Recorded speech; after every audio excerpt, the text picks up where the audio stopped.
Hey, welcome back to the channel. I'm glad you stayed with me. It's relatively new channel, only about 3-4 months old. So I'm always interested in what you have to say. I'm interested in the topics you want to hear about. If you're a boomer that wants to be more resilient and handle life's challenges and travails and all the chaos that's going on right now, um, this is where you want to be. So please, subscribe, hit the bell notification if you don't want to miss any videos. I usually put out one a week and a couple of shorts. But I'm interested in the topics that you want to hear about. I come from my perspective, and everybody's different. So if you have something you want to talk about, let me know. Comment whether you like the good, bad, or the ugly. I welcome all comments. Okay, so today I'm going to tell you about the number one tool that I use to get through adversity. Now, you saw that on the thumbnail, but I use this tool to get through any tough times, even when I'm feeling good, to kind of bolster the good feeling and keep the vibe up, right? How do you do that? Well, what is this tool? Is it a drill? What is it? A psychological? Yes, it's a mind tool, and it's very simple. It's gratitude. Gratitude, gratitude. This is what sustains me and has gotten me through life, believe it or not, the last 30 years, 30 plus years. When I learned to use gratitude as a tool, my life changed. And there's even science behind it. So we're going to talk about that in this video. The simple act of being grateful can do so many things. But number one, it'll build your resilience. All right. It's going to let's talk about it first of all. First of all, I want to tell you, gratitude is not denial. All right. Just because you're feeling grateful, kind of gratitude stabilizes you when everything else doesn't feel in line, right? You're in chaos, or you're in tumultuous circumstances, or just at loose ends, right? This is a thing. Gratitude is something that can just bolster you and bring a little bit of stability back to your life. And there's science behind it. But let's talk about what gratitude is and what it isn't. Gratitude isn't pretending life is perfect, because life isn't perfect. We all, stumble. We have things to go through, trials, tribulations, all that stuff. All what gratitude is, it's noticing the good in life, even when everything else turns to shit. And to be blunt, that's what it is. When everything's not going right, you got to go back to or when everything's going wrong, I should say, you got to go back to what's going right, or what has gone right. And that's where you find these little things, and they don't have to be big things like my brand new house, or I just bought a new car. It's the little things, and we'll talk about that too. But your life doesn't have to be perfect to practice gratitude. I know people that are homeless that practice gratitude. Yep, they believe it or not. All right, now what about the science behind gratitude? How does this all work? Well, we're all born with this thing called the fight or flight response. This goes back, we're hardwired for this. It goes back to the cavemen when they were going, the hunter gatherer, he's going out looking for the food. He's got the spear in his hand and comes to a clearing. There's a saber-toothed tiger running through right at him. He's like 100 yards away, coming right for him. What happens in his body? The fight or flight response kicks in, right? And what that means is certain things happen in your body automatically when you go through stress. It's a stress response. Whether somebody's giving you a dirty look or a saber-toothed tiger is charging at you, it is the same response within your body. It's just to the degree how bad it is. But what happens is, when any kind of stress, first of all, your blood pressure rises, right? For the most part, your blood is centered around your solar plexus and in your internal organs. But when the fight or flight response kicks in, that blood flow starts going out to your extremities. Why? Because you're going to have to do one of two things: stay there and fight, or run, right? This is, again, we're hardwired for this. This is the fight or flight response. So that these things happen automatically in your body when you're stressed. So the blood starts flowing to your extremities, so you're ready for action. You can run or you can fight. Your eyes, your pupils dilate automatically. Why? So you can see better, right? Everything's more clear. The adrenaline and cortisol start pumping, so you have more energy. These things are happening automatically within your body. This is the fight or flight response. All right. So What happens when you get into a pattern of gratitude regularly, this stress response doesn't happen quite as hard or doesn't hit as hard. Now, again, we have the fight or flight response when somebody gives us a dirty look, somebody cuts us off in traffic, maybe somebody makes a cutting remark. That same response is happening in your body, the same one as if a saber-toothed tiger were coming to attack you. It's just, again, to the degree, it's not quite as much. But when you practice gratitude, that lessens even more. That's how effective this is. All right. So it calms the mind. When you get in a regular practice of gratitude, it'll calm the mind. It'll lighten your emotional weight.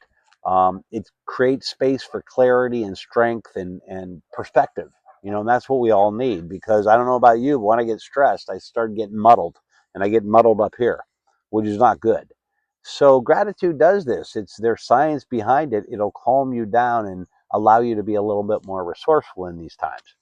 All right. Now, gratitude during harm times. How do you do it? Well, start small. Start small. How about this? Just start, take a couple of deep breaths. A couple of deep breaths. Go back to my video on the calming breath, right? That it works like a charm. They call it the relaxing breath, I think, is what I refer to it. But it works like a charm, and I use it. It will calm your autonomic nervous system down really quickly. Also recognize that the adversity you might go through is just maybe a lesson learned, because I've always said that every adversity I've gone through, there's a lesson and a blessing in it. And we usually don't see that in hindsight, but just knowing that can help you, loosen, or I shouldn't say, would help you lighten the stress response. So these gratitude, what was gratitude? Well, thank goodness, like today, there's days that I get up, and what's my gratitude? The fact that I can get out of bed. A lot of people can't walk. I can still talk. I'm relatively healthy. I have my eyesight. How many people are blind, right? I can still hear. Although I'm losing some, I've got to get hearing tests. There's no getting around, but that comes with being a boomer, right? As we age, our hearing's going to get a little less, depending on how. I'm a rock musician in addition to other things, so I've got a hearing loss. There's no getting around it. But I recognize things for what they are, right? So, but I digress. Small anchors create emotional stability. What are these anchors? Well, thinking what I just said. Those anchors to, I can see, I can hear, I can still eat. I'm in relatively good health. I'm in really good health, actually. Everything's, good. Now, what's a good daily practice for this? First of all, anytime you reach a frustration, you encounter a frustration or some sort of somebody cuts you off in traffic again, or somebody cuts in front of you. I had a rude clerk today at the grocery store. And this young lady, probably high school age, maybe college age, just not friendly. Even when I addressed her, and she was just kind of snarky with me. So what did I do? Well, in my case, it kind of pissed me off, right? Now, she could have had a bad day, right? She could have been going through anything that I know nothing about. She's young, so she might be a little moody. I have another little friend that is the daughter of a good friend of mine, that can be very moody at that age, right? Who am I to say? But it did raise my blood pressure a little bit. And as I walked out to the parking lot, it was bothering me. And this is utterly ridiculous. This is where gratitude can help. This is where a daily gratitude practice can help. Now, I've done this where I've done daily lists every day for months on end. But usually today, I just keep it up here. And when I go meditate in the morning, um, my first thing is gratitude. And sometimes a meditation is all about gratitude. So there's no right or wrong way to do it, as long as you think of things to be grateful for. And it can be something so simple as I have a house with heat. I don't know about you, but right now up north, they're having a heck of a cold snap that's been going on for about a month and a half, with single digits and sub-zero temperatures. And I am very grateful that I don't live in Pennsylvania anymore, that is going through that. I live in Florida, and it's just very nice. It's a beautiful day today. And I'm very grateful. I'm very grateful for it. And I don't, post this on social media to upset my friends up north, but I'm very grateful for this weather because having Tourette's syndrome and being prone to seasonal depression, this is a boon, being in sunshine. So again, I'm extremely grateful for it. And I'm cognizant of it. I'm very aware that I am grateful in where I live. So be grateful if you're in a house up there and that you have a heater and that you can afford, that you have electricity and you can afford to pay your electric bill. You don't have to think in terms of these big things to be grateful for, that, hey, I just was able to buy a new house. Those are great. That's something to be grateful for. No, getting around it. Most people have to work years to be able to afford that, right? Something to be, but don't forget about the little things to be grateful for. It's the little things that you just see.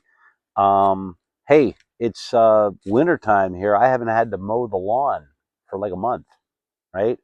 Now, granted, that's just something I'm saying because we have a lawn guy. But my point is, it's something to be grateful for. This is something that boosts you and encourages you and gives you hope. And it's part of that emotional bank account that will bolster you in the tough times and the chaotic times. So this is not pie in the sky stuff. This is a real tool that I've used for 30 years, that more than anything that has helped me get through stuff and really bad stuff, staying grateful. So again, those small anchors, small little things to be grateful for, right? The fact that you can hear or see or walk or talk, simple things.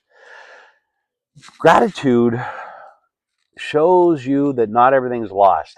No matter what I go through, I lost everything in a hurricane a year and a half ago, Hurricane Helene. I found things to be grateful for because I lost everything material, but I'm still alive. I didn't go out with a flood, right? I could have been washed out to sea, whatever. I could have been caught in it. It's things like that that I got to remember, right? I can replace stuff, can't replace me. So sometimes the gratitude are things like this, that I have my life. I'm saved. I've been saved through 2 hurricanes. And I'm pretty grateful for that. And that's what shows me that not everything is lost, right? Even though I lost all the material stuff, not everything's lost. That creates hope, right? And hope fuels endurance, adaptation, and emotional strength, and all ties into one thing: resilience. Resilience. So it's a survival tool for me, but not only that, it's a mindset and a way of living for me. And if you can make that a way of living for you, your life will get better. I promise you. Try this for 2 weeks. Write down or think about, no, do it, write it down, because there is power in writing things down. Anybody that's ever journaled, you would know what I'm talking about. Write down 5 things to be grateful every single day. Pick a time, whether it be morning or night, or you don't have to do it at any specific time. For the next 2 weeks, though, just write down 5 things to be grateful for. It might be the fact that you have food in the refrigerator. It might be the fact that you feel good today. It might be the fact that the weather warmed up. Just anything to be grateful and get your mind going toward that mindset. All right. So I'd like to hear your thoughts on this, on gratitude. Do you use this? A lot of people use this tool. It's my number one go-to. I'd love to hear from you. Again, subscribe, and let me know what you think and any other topic. And remember, resilience isn't about age, it's about attitude. I'll see you in the next one.